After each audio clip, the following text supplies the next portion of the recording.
Nerd or Not is brought to you by D12 Games. D12 Games is not open yet. But it's Peter freaking Dinklage. You know what? Bring in makeup. No. Just rub some Preparation H on there. No, that's gonna create so many problems. You won't be able to see for the whole shoot. All right. I shouldn't use a shrinking joke and Peter Dinklage in the same sentence. Oh, shit.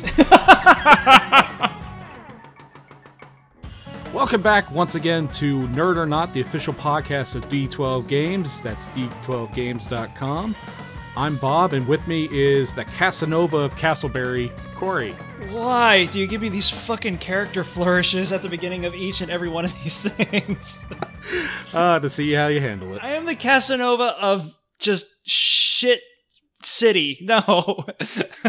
So, Bithlo? Of nothing. No, the title means the title's false. It's a false title. False title. I'm a dick. Like a news director. Yes, exactly. Although that at least has somewhat of a functional affiliation with it, or association. Oh, God, sorry. Anyway. It's got a good paycheck. Yeah. So, yeah, I'm the Casanova of... what did you say? Castleberry? The Casanova of Castleberry. I could have said Cocoa Beach, but I decided to, downgrade it a little bit.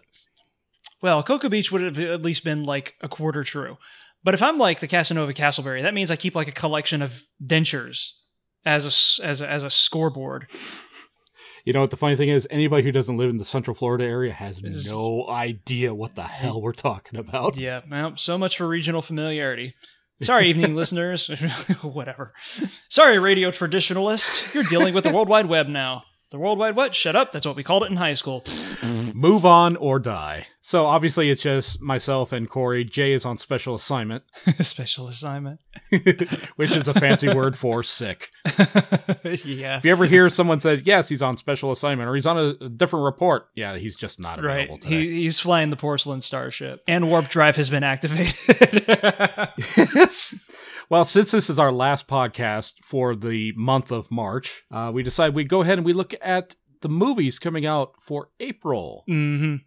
And we got a couple of really good ones, some good discussion we're going to get out of them. And you got a pretty varied mix coming this month, because this is before we hit the blockbuster wall that is July and June. Yeah, I mean, for April, we're all over the place, and some of them look pretty good. Some of them, they're going to be big risks. And let's start off with this one that probably has the biggest internet buzz about it, Hardcore Henry. I saw one person tweet about it about 3 weeks ago when I went and saw Deadpool. And they said that it looked retarded, and they weren't going to... excuse me. They said Are you sure they're talking about Hardcore Henry? It looked ridiculous, and they weren't going to go see it.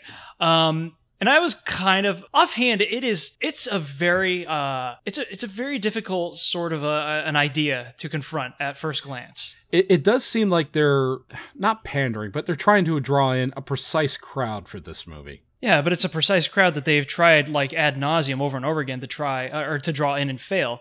Meanwhile, this crowd that they're trying to grasp keeps going out and seeing like more traditional movies that weren't shot all in first-person perspective. Yeah, I just don't know if somebody can sit through 96 minutes of first-person action. Well, people can sit through at least 30 minutes of 20 minutes and change. Yeah, what's the limit until somebody just okay, the novelty is worn off? Well, I'm kind of thinking about the show. I'm thinking about Peep Show, which is, the British sitcom. And all of that show is shot, I don't want to say from first person. It's shot from the first person view of the person being addressed.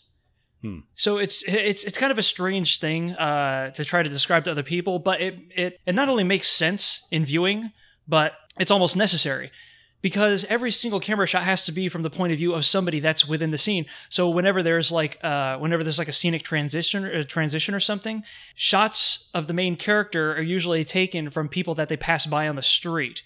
And of course, like during conversational sequences, it's just back and forth. You see the person being talked to, and then scene cut, and then you see the other person being talked to, and that runs on for a pretty good while. And that's all just talking and vulgarity, because you have to see the show at some point in order to know.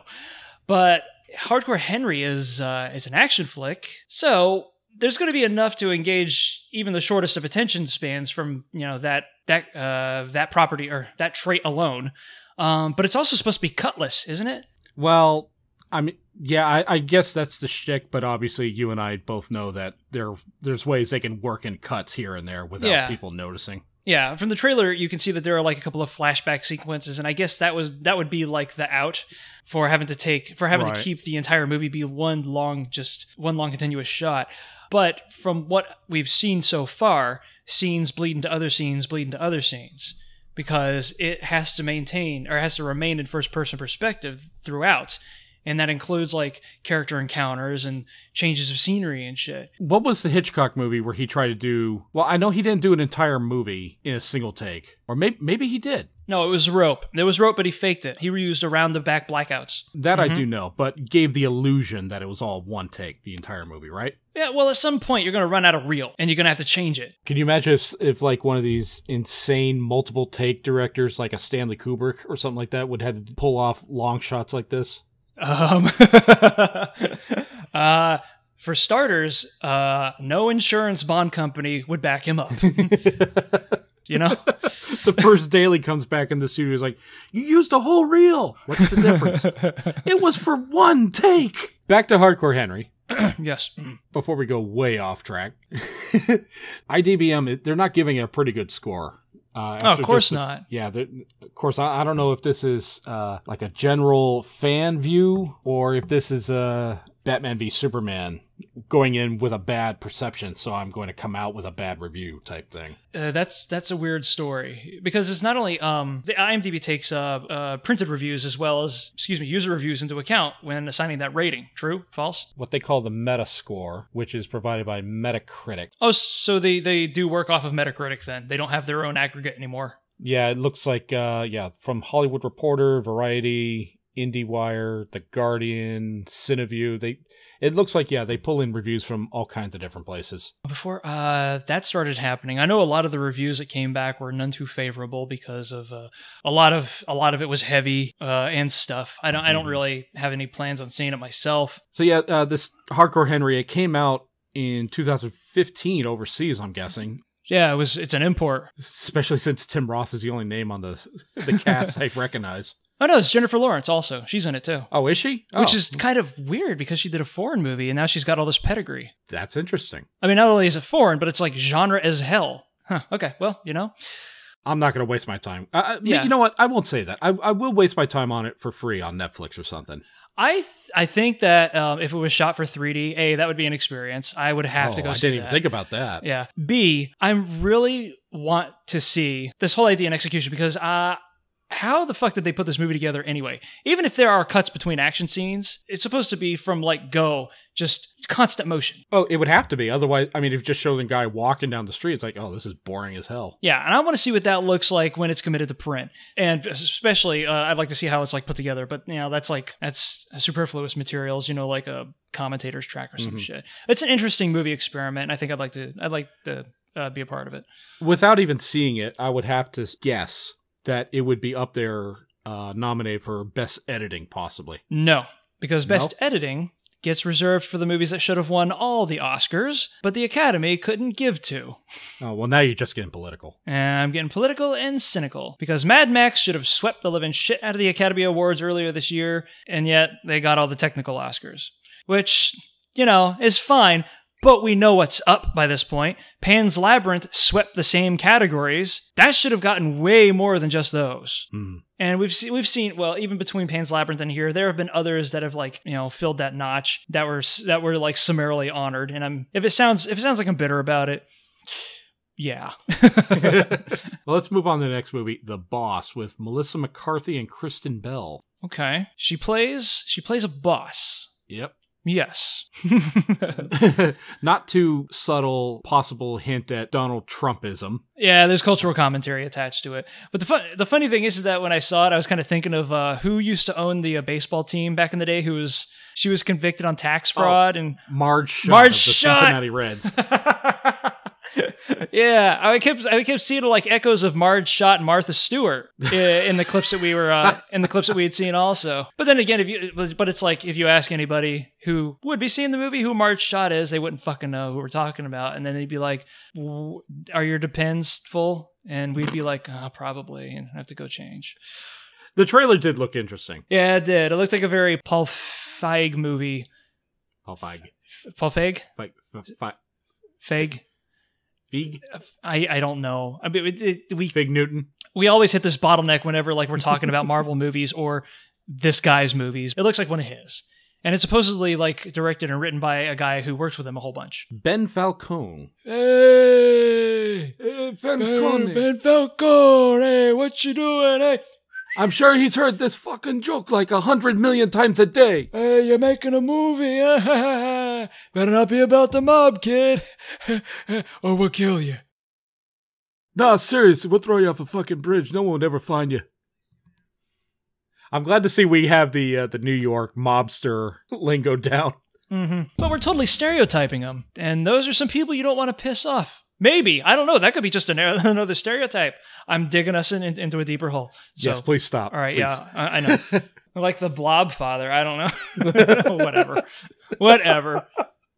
That's what my kids called me. I swear. No. Those disrespectful little bastards. And they're mine. I am raising Batman villains. Okay. Before I Wake is directed by Mike Flanagan. Who did Oculus. Oculus, yes. Mm-hmm. Let's see. It's got Thomas Jane is in this with Kate Bosworth. Which is why I'm seeing it, to be honest with you. But we haven't seen Thomas Jane in anything at least halfway decent since The Punisher, which might be about 12 years, which is definitely 12 years ago. But anything else aside from that, I've seen him in a ton of shit movies. Actually, no, I'm sorry, I'm correcting. Stander was a really good movie. That was pretty cool. But anything else? Martian Chronicles? Him and Ron Perlman couldn't make that watchable to me. And who else is in it? Thomas Jane, Jacob Tremblay, Annabeth Gish. Annabeth Gish? Gish? Hey, the former Agent Reyes from the X-Files. That's pretty cool. Oh, okay. She's been making herself known this year, huh? I wanted to ask, you're the horror movie guy out of all of us. When you see PG-13 on a horror movie, is that a turnoff in any way to you? Not really, no. I mean, there's some... Whenever you see like a movie's original cut, or at least a movie's original tease, it looks like it has been dampened down to satisfy general audiences. Like, people threw a bucket load of shit at the fourth Die Hard movie because it removed the F words. That's all it removed. They wanted a PG-13 rating that badly that they wanted to take one of the trademarks away from the movie, but they kept pretty much everything else in it. It's different in this case, I believe, because there have been other PG-13 rated movies, or at least if you're as old as we are, or if you're like our age, you remember a lot of movies that were, a lot of horror movies that were created during the 80s and the 90s that didn't have a whole lot of gore or extreme images in them, like Gremlins, Ghoulies. As a matter of fact, that was kind of like a subgenre back in the day, wasn't it? It was like horror movies with kids and teenagers. Yeah. Well, were they true horror movies, though? Or are you thinking of like Friday the 13th and stuff like that? Well, that's different. Gore's pretty explicit in there, and well, that's fucking Friday the 13th. In, Nightmare on Elm Street and all of those were fine. Those are classics to most horror people. I never could get into Nightmare on Elm Street myself, but it's because it was kind of wonky, to be honest with you. But there was stuff back in the day like Gremlins. There was Ghoulies, which is which is still a classic. My favorite example of this, my favorite scary movie with kids in it is The Gate, which is kind of a classic, midnight sort of a fright flick that you used to see a lot on Cinemax and whatever else. And it was Steven Dorff and his kids they pull up a tree in their backyard and they discover a gate to hell. And they don't know that right away until, a bunch of like flesh-eating minions begin infesting their home, and then they do some investigating and find out where the source of the minion infestation is coming from. And it was basically just like a kind of like a reverse Explorers, where instead of going into outer space, they go into the bowels of hell. So it had some hard images, like his best friend becomes possessed and he gets like fangs and shit. And there's like bloodshed. But it's not major. It's just like, when the minions would bite into the kid, they'd bleed a little bit. And everyone was frightened because, oh my God, it's real now. The fake blood made it real. But it wasn't very extreme. It was still a really good fucking film. So yeah, there's a lot of really good, like well-known PG-13 horror movies. There's The Ring, our version of it for starters. Get out. There's that was PG-13? That was PG-13, even with like the fingernails flying off and, the clown-faced dead people and such. There was Drag Me to Hell, which was one of my fucking favorites. Tremors, Both of the Insidious movies, 1408, and these are all recent too. Let's go back in the day. Sixth Sense, PG-13, but that was kind of a soft movie too. And we did Tremors and The Gate. The Gate was also PG-13. So yeah, I don't think that like lessening the extreme parts of a horror movie is going to dampen the quality of it any. If a lot of what makes a horror movie for me personally is the environment and the mystery that's uncovered throughout. And if it's like paranormal and such, and you're like, oh yeah, that's all the better, you know, more spice for the stew. Fuck it. Like, let's use The Ring as an example. Well, other than being like a kind of an analysis of urban legends and, you know, how stories become more than stories in American culture, it was also a pretty solid, like Hitchcock-esque sort of a mix of a mystery where they try to figure out, you know, the origin of the tape, why the tape was made, and all this other stuff. Mm-hmm. And as long as the unveiling of that is organic, I mean, that movie was a lot like The Changeling. I kind of had an in with it anyway. There's a lot there to be found. It doesn't have to be like fucking blood sprinklers from minute 1 to minute 93 in order to make it, you know, a horror movie. Mystery is one of the key ingredients for me, and scares, of course, come second to that. Like, what would you call Pan's Labyrinth a horror movie?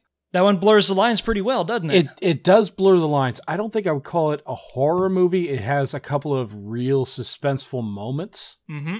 It's more of a fantasy kind of suspense, I guess is the best way I could put it. Yeah, but there was still some pretty extreme imagery in it, wasn't there? Oh yeah, there's some stuff that really made me flinch. Yeah, guy getting a Glasgow smile near the end. That was the big one. The father of the hunter who had his head bashed in by a wine bottle. That's right, yeah. There was the Pale Man, who's like now a horror movie icon, and a stellar fucking example of good makeup effects. Yeah. But yeah, I would still call that a horror movie because it had the scares, it had the mystery, a lot of that shit. And even though most of the imagery in it was fantastic, you know, in nature, I would say that the fantasy takes at least a backseat to those two key components. A horror in fantasy, if you want to call it that. Yeah. And that bitch was rated R. So I don't know. That could throw a wrench in the entire argument, but you know, whatever. Well, obviously, like, the three main components that make movies rated R is the language, the violence, and sex. We're adhering to the bullshit conditions of the ratings board, though, right? Yeah, the MPAA. Yeah. Unless they're a big studio and they just throw a bunch of money at them. It's like, okay, you're PG-13 now. Yeah, they're about as relevant as the Academy. And about as effective, if Deadpool was any indication, with, you know, parents bringing their fucking kids to see that movie. That was baffling. I still, like, these people vote. That's what the first thing I have to say. We know they vote because we know how the election's going nowadays. And that's a topic I don't even want to get into on this show. That is true. But I guarantee you that any of the people that we may or may not be even talking about probably did bring their kids to Deadpool because the gore depicted in the trailers. And I guarantee you that they only saw the red band trailers. There was a green band? I don't know. There was. There was? Okay. I hadn't seen it. It was a thing of myth to me. They had just seen the red band trailers, or even the green band. You had an idea of the level of graphic violence that was occurring within this film, and they still thought that even though there was like no limbs being ripped off or anything in the trailers, that they thought that what they saw was cool enough for their kids to enjoy. Yeah. What the fuck is wrong with you? I can understand there's a couple of idiot parents out there. It's like, oh, it's a Marvel movie? Oh, Disney owns Marvel. This should be okay to watch. You're a fucking moron. Well, there's a little bit of blood, a lot of blood puddles. There's a little bit of blood geysers in this. Oh, look, that guy has a hole in his arm. Yeah, little Timmy will be okay with that, I'm pretty sure. And then the screams happen, and then we're going to sue Disney. Right. So, it's a horror movie. Nah, I don't think there's anything wrong with that. It sounds pretty cool, too. All right. The synopsis of it. How about a monkey being voiced by Christopher Walken? I had no plans to see this movie until I saw the trailer. The Jungle Book. That is what trailers are supposed to fucking do. Oh, this does look like the gem of April. Yeah, it's perfect. The trailer is perfect. Okay, I don't know a whole lot about the movie. I don't even know that much about the cartoon. Sorry about that. But by virtue of the trailer alone, it's gotta happen. Yeah, I think I've seen 3 different trailers, and wow. I mean, Bill Murray as Baloo would have drawn me in, and then it kept hitting me, and then there's Scarlett Johansson is the snake. Ka. Ka the snake. Who's Shere Khan? The tiger? Yeah, Shere Khan's the tiger. Okay, I remember Shere Khan from way back in the day when I did see it, and I was little. Yep. And too young to form memories. Bagheera is the panther. Uh-huh. And this is one of my favorite stories. You know how Disney always doctors up and, they cutesify the story a little bit. I'm now going back. I don't know what you're talking about, Hunchback of Notre Dame, Pocahontas. A whole lot of Hercules. Yeah, well. No incest. How come there's no incest in Hercules? I mean, that is Greek myths. And his mother was not Hera. That's also true. His mother was pissed. Yeah. Permanently angry at Zeus and always trying to kill Hercules. But I guess that would have not made sense to the, intended demographic for that film. I'll just say that if they went that route, we probably wouldn't have gotten James Woods as the greatest voice character ever. Yeah, that's true. That one had a bevy of pretty choice voice acting talents, though. Do you know how the original Jungle Book ends? No. You know how the original Disney animation ended, right? Well, no. I actually thought you were kind of talking about both of them at the same time. Yeah. The Disney movie followed it, pretty accurately up until it ends, where he meets, he meets a girl from the local village, and he follows her into the village, and then the movie ends. Everybody's happy. That's not how the book ended. Disney endings. How did the book end? The book ended with the rest of the villagers accused that family that took in Mowgli. They accused them of being witches and burned them. Because that's how Rudyard Kipling rolls. Oh, it gets better. Mowgli escaped, went back into the jungle, found the elephant herd, and then they stampeded the village. Oh. Mowgli went feral. Oh, shit. Yeah. Oh, he came back gangster. Oh, my God. It's one of my favorite anti-Disney stories. Well, you know how that really ended, huh? I can't wait to tell my kids how The Little Mermaid actually ended. Yeah, doesn't somebody eat somebody else? She dies and turns into sea foam. Oh, that's right. No, what's the story that the ending is viciously fucking absurdly grisly? I don't know. That Jungle Book one was pretty.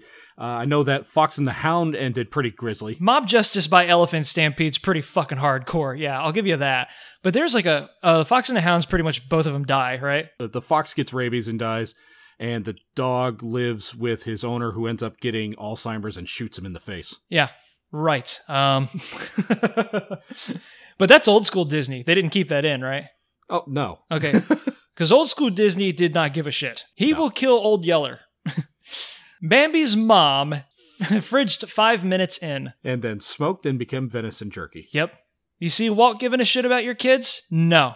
He made them dollars. The scare show begins now. Yeah, the one you're trying to think of, I don't know what it could be. Well, we know about Hunchback. That's a Quasimodo takes Esmeralda up to the top of wherever and chucks her off into the audience. And the funny thing about that movie is that it would not have been too much of a drastic tonal shift, because there were some pretty not hard but edgy scenes in that film, especially the musical number sung by James Coburn, Fire Hellfire, and he's basically singing about how he basically wants to bone a gypsy. That's what the whole musical number is.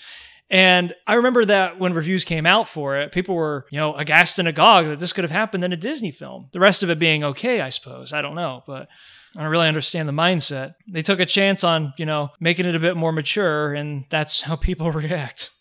So, and it's well, you did see the older Disney shit, right? I'm not counting Dumbo and whatever the fuck else came after that, or around the same time. I don't know, Cinderella. You're bouncing around there. I'm bouncing around. Yeah, okay, never mind. Just fuck all that shit. I don't know what I'm talking about. But yeah, that other stuff from way back in the day, that was pretty hard to watch. Oh, Pinocchio was different. Oh, Pinocchio was hard for, yeah. And they still kept that one kind of edgy. Yeah, they didn't cut anything out of that. The bits where he transforms into the donkey. Man, that's still a little disturbing to watch today. It's just about to Willy Wonka boat ride disturbing. Not quite to that level. Fucking chickens getting their heads cut off and shit.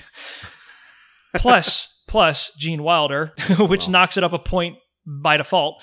But yeah, him turning into a donkey was pretty extreme while he was writhing in pain and shit. And that was pretty good animation taking place in that scene. So yeah, Jungle Book, definitely going to go see that. It looks like I said earlier, it looks like the jewel of April. Softened endings or no. I seriously doubt they're going to put the real ending in this. I know. Well, how impressed would you be if they did? I would be very impressed. And if they did, I might have to see this over at the AMC with the bar. Yeah. Oh, I've learned that if you ever do one of those dinner dining movies, a couple of tips. Yeah. And this is for everybody because it made a lot of sense when I heard it. So listen up, Rubes. Yeah. You want to review the menu before you go. Because if you take your time ordering, you're going to miss out, obviously, on the movie. You want to make sure it's a movie that you really want to see because dine-in movies are expensive. We figured this out at the Alamo. Went to visit the Alamo Draft House up in Kalamazoo to see Star Wars The Force Awakens last year. Oh, yeah? And they put you on a timetable. They're like, get it done. Do not fuck around. Understandably so, because that would ruin the experience for pretty much everybody else. Now they do have like servers pop in and out just to make sure everything's cool because it still acts like an eatery. Like refill your drink or whatever. Yeah, that initial order you got to have it written down on the card and put in front of you like too sweet immediately. Oh, well, that's a good way of doing it. Ordering before you even sit down. Yeah, that's the way it should be done. Yeah, I got to give that a try one day. Now this next movie, I'm definitely not going to try with this next movie. Okay. Criminal. Okay. Please tell me about this one. There's not a whole lot I know about it. It sounds like my sort of a thing, like Psycho Noir. Yeah, it's kind of like Kevin Costner plays like a CIA agent who had like a lot of knowledge and he ends up dying. So sci-fi it here. They take his memories and they put it into a convict who's played by Ryan Reynolds. So now Ryan Reynolds has got to... And he does not become RoboCop. No, he does not. Okay, all right. He's got to like bring in some Kevin Costner mannerisms, whatever. Gary Oldman's in this as well. So, you know, it's on the verge of I want to see it, but interest level isn't there yet.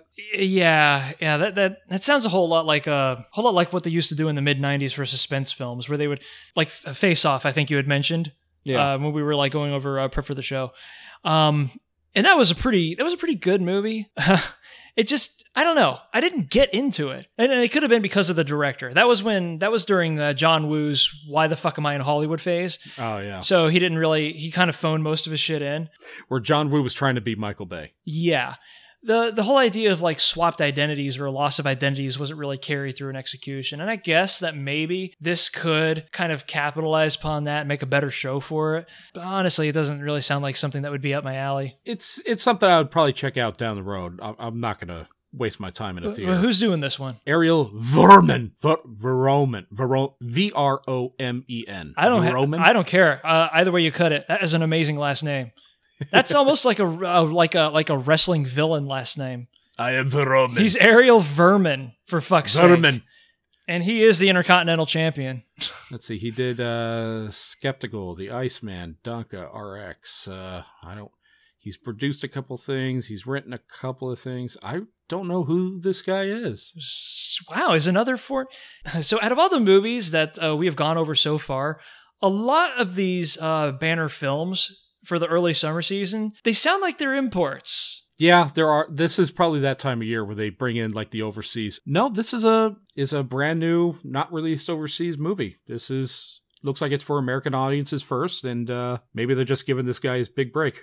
That has got to be a trend though, because I'm seeing more and more like, see, when I meant import, I meant like they're either bringing movies over to be localized or they're bringing over foreign talent to take over to have their own projects. And that was, I think I'd use an example when we were prepping for the show, there was The Last Stand, who Kim Ji-woon is pretty well known among like Asian cinemaphiles. For like The Host and no, he didn't do The Host. That was somebody else. He did A Tale of Two Sisters, and he got a Hollywood film in the form of The Last Stand, which was a fucking Arnold Schwarzenegger movie of all things. The reason they gave him an action film is because he made another one called The Good and the Bad and the Weird, which I know I've told you and Jay about before. Yeah, because that thing is. It is long, but it feels like it's 5 minutes. So much shit is happening in that film. Really? Yeah. And I keep telling people this, and it kind of sounds a bit like, I don't know, self-aggrandizing, but you know how there's like another trend in films to protracted action sequences that take place over a runtime of maybe like 4 to 7 minutes, but there's very few cuts. One of them happened in the middle of Kingsman. There was both of the Hobbit movies had a couple. But those were more like Rube Goldberg machines than anything else. Yeah. But you know what I'm talking about if you've seen The Kingsman and the scene that takes place inside the church. This guy, I think, pioneered that shit because he staged these elaborate as hell shootouts on single sets that seem to be just like they never ran out of space. And all the principal characters are like, there's all these dynamic zooms and pan outs and shit, but there's very few cuts. And if they are, then it's usually to another character. So it's really impressive cinematography. Yeah, and you've got a lot of that sort of innovation coming in from outside of the continent. I'm wondering if that's what Hollywood's doing. I mean, obviously, they're not going to demand like Steven Spielberg contracts from the get-go. So that already presents them with a pretty lenient budget option. Yeah, to give this new guy a try. Yeah, exactly. So that's why I think we're seeing a whole lot of this now. That's possible. Now, Yeah. you mentioned some overseas stuff. Mm-hmm. The next movie we want to take a look at looks like it probably came out in the UK or somewhere in Europe last year, called The Green Room. Yes, that was a British movie. That's my guess. I would look into it a little bit later. And it's got Patrick Stewart, and it involves punk culture somehow, but but I never thought I would live to hear Patrick Stewart and punk culture used in the same movie. Yeah, well, who does Patrick Stewart play in the movie? Not one of the punks, not one of the musicians. No, see, here's the thing. The synopsis of it, or the official synopsis of it, is punks versus skinheads. Now, to people that are into punk culture, that's a little confusing. Yeah. Even if a lot of people in modern day punk culture don't like to affiliate them with skinheads, it is still a subculture that is unfortunately inextricably linked with punk. So it sounds kind of like saying punks versus punks, but no, these are other skinheads. These are the white supremacist, way too dedicated to the flag sort of skinheads. Yeah, and Patrick Stewart is their leader. Yes. I think I have to say that again, just so we can set in, because the sound of it coming out of my own voice didn't sound right. Patrick Stewart is the leader of the skinheads. I'm loving every single cut that they have of him in the trailer, where he just tries to sound like the guy that brews gin in his bathroom. Like, all right, check him out, boys, and that sort of shit. That's if only he talked like that too. That sort of shit. I know. I don't do impersonations very well, but this isn't like even the time where he played a big bad in Conspiracy Theory, which was basically just an evil version of Captain Picard. He was still well educated and very erudite, kind of leaned in and out of his native accent, but wasn't quite there. I mean, he was menacing enough in that. This is something completely fucking different. You okay, boy? I'm Hillfolk Picard, and I've set my phasers to butt rape. You're trying so hard. That's the hardest thing to visualize. Patrick Stewart doing a redneck voice. It'd make as much sense as a redneck trying to ring King Lear. And I say unto you, bring me my sword. I'm sorry, the illusion is dissolved, but I'm impersonating Patrick Stewart. In overalls with his nuts out. Holding a banjo and never breaking eye contact with you. Okay, no, that was Green Room. So how about this one? I don't really know a whole much about. The Huntsman. Is that the sequel to the Snow White movie that came out a couple of years ago? I don't know, because I didn't watch that. I can tell you that this one does have to do with a retelling, I guess, of Snow White. Okay. What? Wasn't the other one a retelling of Snow White? Dude, I don't know. I don't even... What was it called? As far as I know, it was called The Huntsman. Oh. No, I just typed in Huntsman. What the fuck? Yeah, Snow White. That's a different movie. Snow White and the Huntsman, with Kristen Stewart, Chris Hemsworth, Charlize Theron. Hey, it even shares a pair of actors with the new one. Okay, so yeah, it's probably a sequel. Okay. Shows what we know about this thing. Wait. Snow White and the Huntsman is 2012. Yeah. So how are the two fucking linked? I don't know. It's in there, and Bob Hoskins is not because he's dead. So there you go. You know what? Fuck that. Let's move on to something we really want to talk about. Okay. Elvis and Nixon. Yes. If you have not heard about this, if you've ever seen the famous photo of Elvis Presley and Richard Nixon in the White House. And if you've seen The Big Lebowski, you have seen the famous photo. Yeah. Yeah.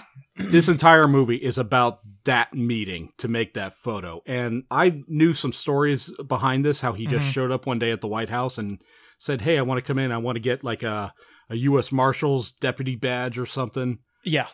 And this movie is I want to believe everything I see is true. I know that there's going to be some Hollywood thrown into this, but the trailer is just golden. Yeah, there's too many good frames in that shit.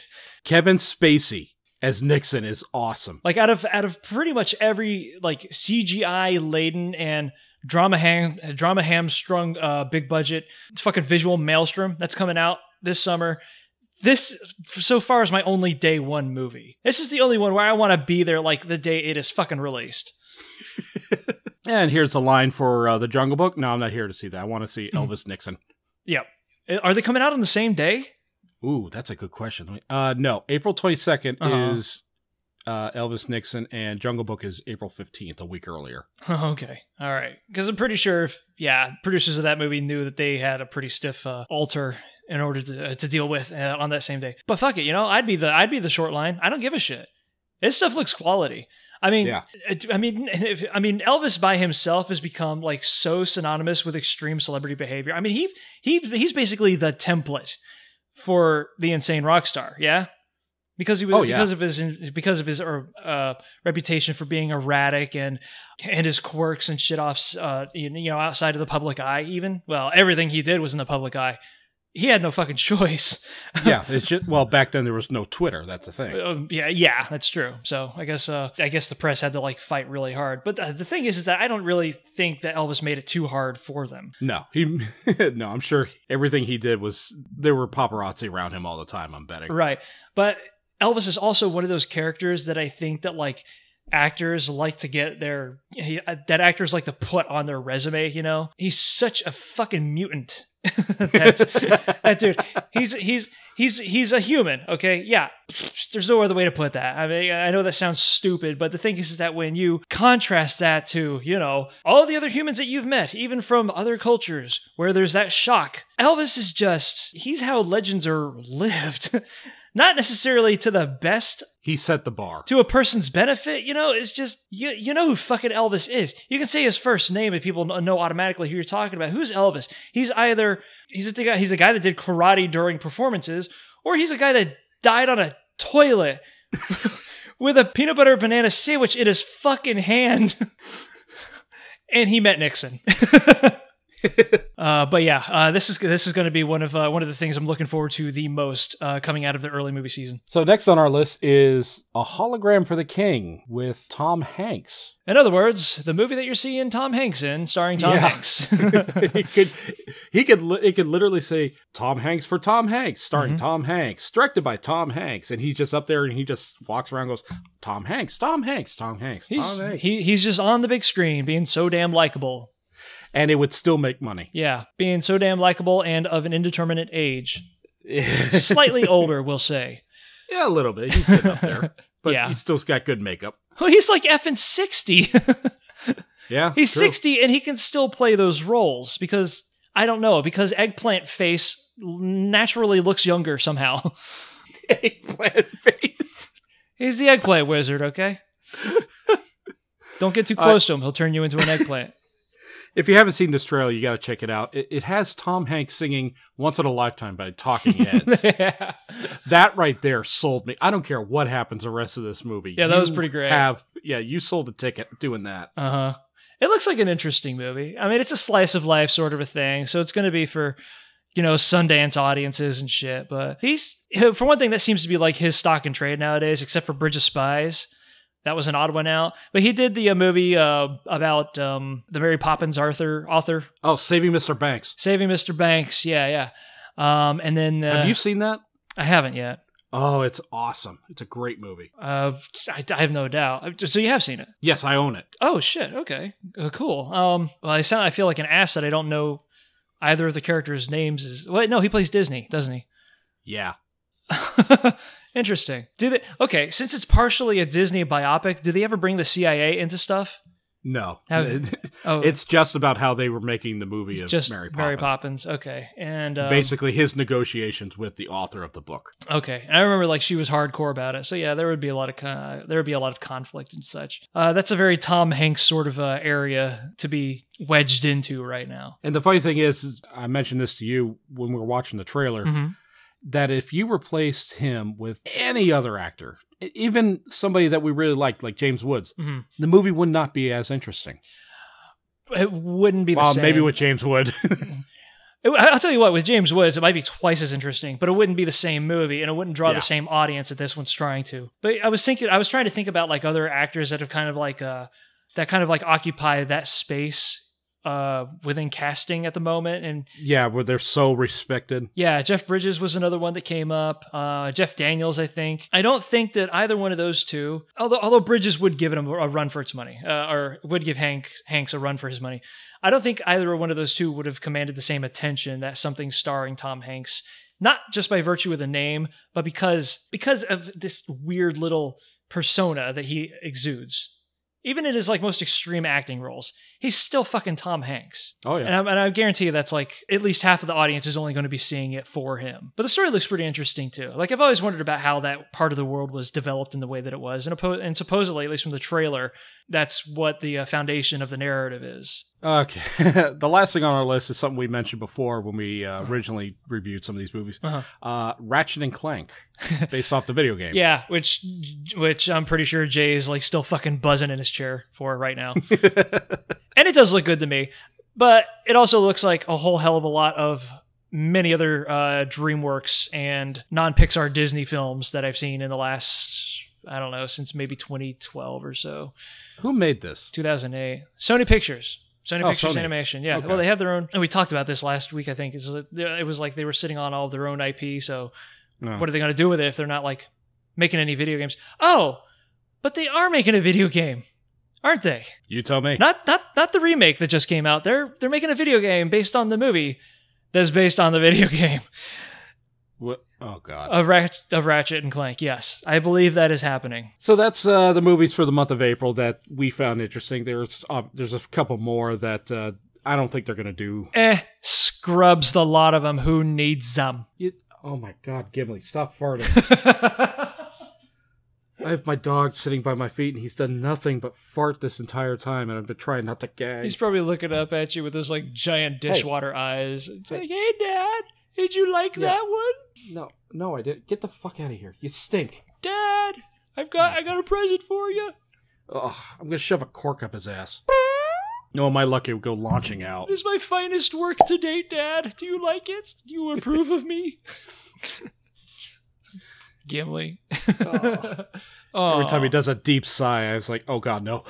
Okay, we're safe. We're fine. Oh, God, no, we're not. She does that, or he does that. Tessie does. Jay's dog will give you not advance warning, and if it is, it's not nearly as effective as it should be, or as effective as it could be.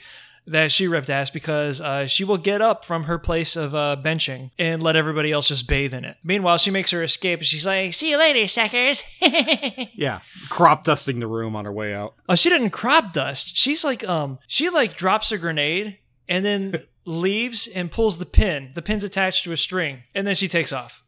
I should use you in global warfare. You are vile. He's just looking at me with those big eyes like, okay. Am I adorably vile? That's good, right? Oh, That's a wait, thing. I just farted again. I think he did. God damn it. I can't breathe right. It sucks. Wow. Okay, I'm gonna wrap this up pretty quick because I can't breathe much longer. The what you doing? What am I doing? Took the kids to go see Zootopia. Yeah, It was a lot better than I thought it was gonna be. Actually, it was pretty good. that's good. All right, well, that's fine. How do they get around the problem, the narrative problem of the animals shitting everywhere they walk? Well, your machine knows. Perhaps you should let it answer. Yeah, someone wants to tell me. Oh, they say go fuck yourself. Oh, jeez. So, okay. Was there a pug in the movie? Was there a pug in Zootopia? No, there's no pug, unfortunately. Okay. See, But they did a couple of really little sneaky things. Like there's a weasel. Uh-huh. Whose first name is Duke, last name Weaselton. Oh my God. So Duke? yeah, there's like Duke Weaselton, so there's a Frozen reference there. Oh, really? I thought that was a reference to how, ferrets do this, but the duking, the Weasel War dance? Oh. You know when ferrets like get playful and hyper and they jump around and go, make that noise? Yeah. Well, yeah. That's cool. Oh, so it works on multiple levels. Yeah. Yeah, apparently I think I saw online about 10 different Frozen references in this movie. God damn. So that's like one animal movie that's animal cartoon that's coming out this summer. What's the other one? It's more focused on dogs. Secret Life of Dogs. Of pets. Secret Life of Pets. Yeah. Okay. Which there's a new trailer for that one as well. That's not obviously in April. We didn't talk about it. I think that's in May or June. Yeah, you don't want to double down on something that's kind of similar, at least if you're a cartoon. It seems a bit crude, you know what I mean? Let's see. Oh, yeah, May has Angry Birds. Actually, there's not a lot in May. Wow. But, we'll get into that later. Weird. Isn't May usually like Marvel's month? I'm going to say there's a lot of big movies coming out in May. All right. Shh. We'll just put that in the back Two of them pockets. are comic book related. I know what one of them is, but we can't talk about it right now. Yeah, not yet. We'll save it. All right, so that's what you're doing? Yep. We're both watching Daredevil. Yeah, well, of course. Enjoying the hell out of that. Just wanting to see the Punisher come back. I just want to see him back on the big screen or the small screen. Any medium I can take him in. I like this guy who's playing the Punisher. I'm not crazy about the Elektra actress yet. That's because Elektra's not a very likable being. Yeah, I was wondering if it's the character or the way it's getting portrayed. I wasn't quite sure. She was a little shit in the comics, and she's a little shit here. The actress that plays her is, I think, doing the role pretty well. I mean, I never really saw her as like kind of a Eurotrash globetrotting type. I saw her as like more exotic because that's Frank Miller, and he's somewhat fetishistic like that. But if you had people watching that en masse, it'd be like, this is corny. I don't know. I'm digging it. She's certainly loathsome enough, or annoying. I'll go with annoying for now. She probably gets loathsome like much later on. And everybody else that's in the show is pretty great. There's a couple of uneven episodes. All in all, I'm thinking it's making a much better run at street level Marvel universe than Jessica Jones did. At least after Jessica Jones hit the 6th or 7th episode, it just kind of fell apart there. But yeah, I'm liking it a whole lot. Yeah, I can't wait to knock it out. Something else I forgot. What? We just uploaded our "Don't Shit Your Pants" video on the YouTube channel. Yeah, somebody watched that. A friend of mine watched that like a day after and was like, "Why didn't you open the door? Why didn't you open the goddamn door?" Yeah, I did go and watch another playthrough by someone else. I was like, oh. And they're all so obvious, and we knew this. We knew that like as soon as we gave up, we were like, okay, let's not look at the walkthrough because our self-esteem will plummet like an old man's balls in summer. And it would do nothing for us. Well, we weren't there to complete the game. We were there to showcase it, do a little snippet. It was just a little sample. Yeah, but you know as well as I do that if we were able to complete the game, it would take less time than it did for us to shoot the whole movie or the whole video. I'm ashamed. I'll admit it. I'm a little ashamed myself. Neither of us could help. I suck at video games, and there's your proof. Couldn't open the door. And to prove that we suck, we're going to do it some more. Yeah. Yep. Oh, what do we got lined up? Oh, I got to come up with stuff, don't I?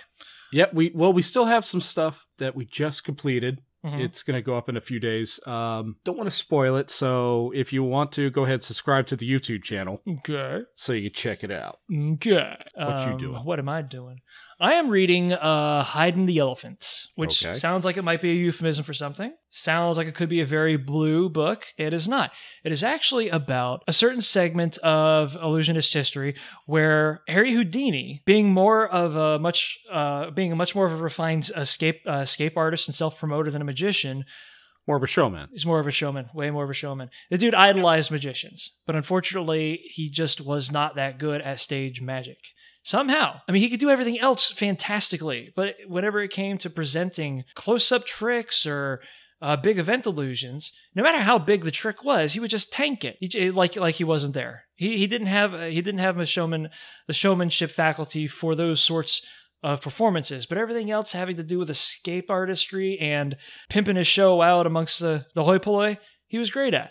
So, what this book is about is how magical technique and invention had contributed to one of Harry Houdini's most befuddling, if initially disappointing, illusions. He had called a whole elephant. He had called an elephant onto the stage, told the crowd that he would make it disappear, and then he promptly makes it fucking disappear, just like that, in front of them. No smoke, no curtains, no anything, just poof, gone. See, the way they went about it was that they had, how you watch an old cartoon, and it's about like a train with circus cars attached to it, and one of the cars usually has like an elephant or a giraffe or something crazy, sure. Fauna. He had one of those on the stage as well. So what he did was coach the elephant into this cage. Now, the sides of it were visible because it was just bars on top of, a rail flat. And people could see into the cage, but they couldn't see well enough. And then the elephant disappears right before the very eyes. Now, because it was Harry Houdini, nobody gave a fuck. Because basically what he did, and this was like, the author goes through great pains to illustrate this side of Houdini that not a lot of people seem to remember. He basically came out on stage and said, "Hey guys, I'm going to do a trick. I'm going to make this elephant disappear. Okay, here comes this elephant," and he goes into the train track, and oh shit, he's not there anymore. All right, who wants to see me jump out of a milk jug?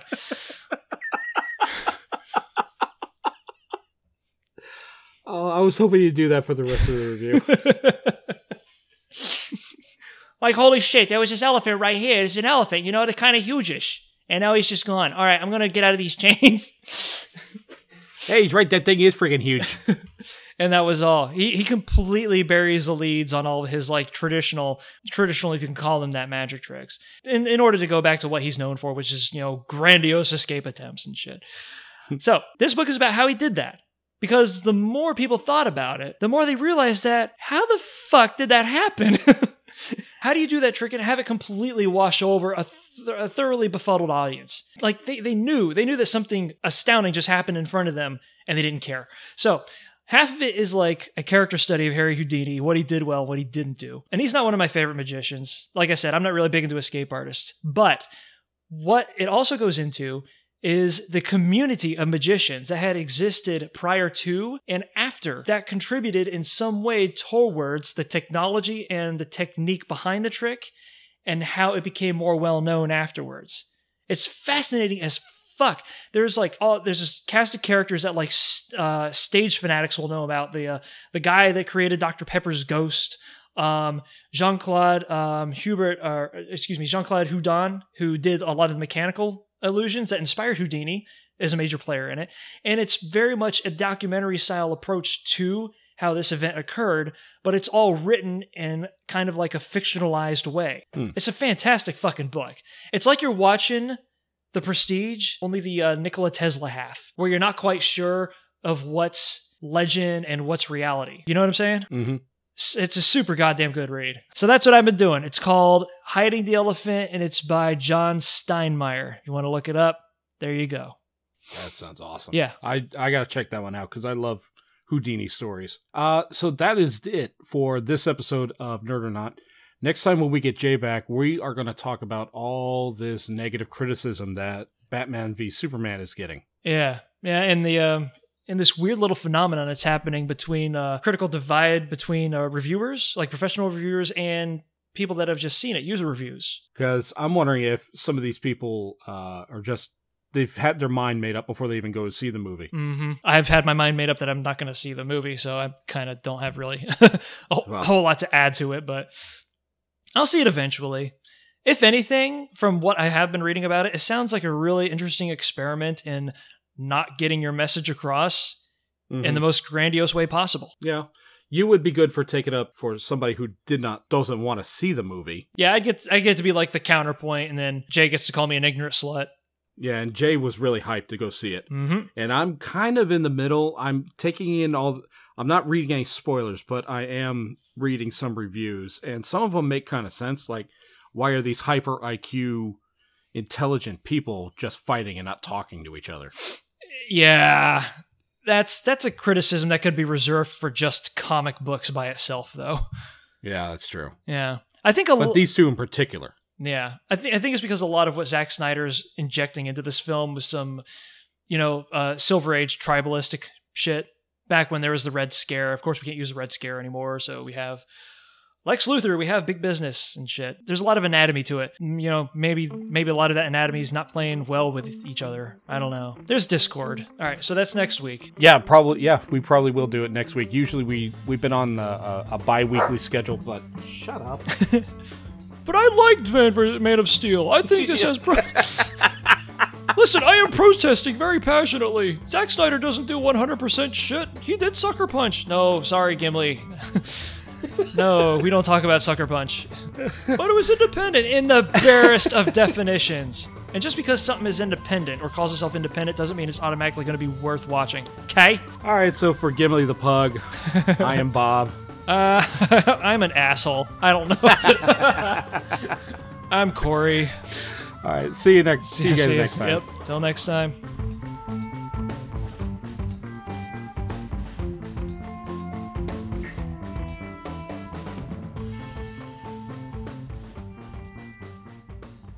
And they jump around and go,